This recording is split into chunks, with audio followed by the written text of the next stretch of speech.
ท้เด้งามแท้น้อผู้สาวรุ่นเอ่ย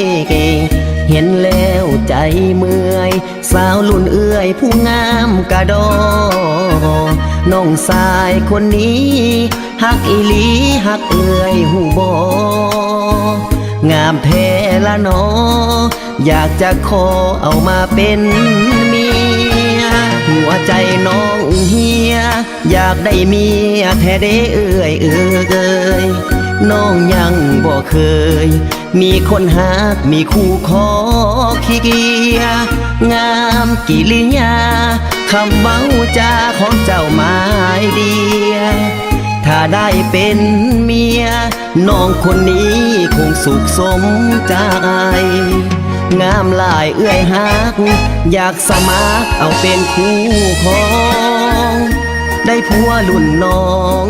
ฮักห้องเอ่ยต้องสุขกายน้องสายคนนี้ยินดีทุ่มเทกายใจ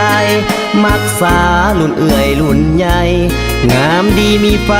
ถึกใจแท้เด็กทุ่มเทความฮักย้อนลงฮักผู้สาวไว้ทอง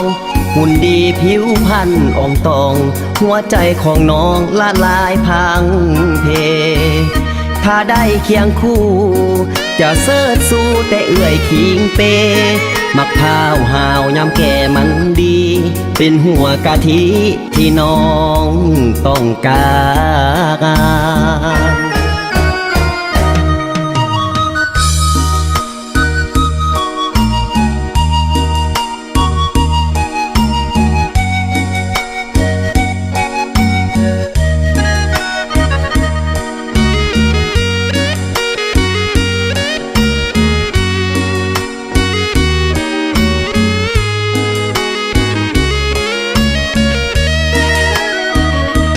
งามหลายเอื้อยฮัก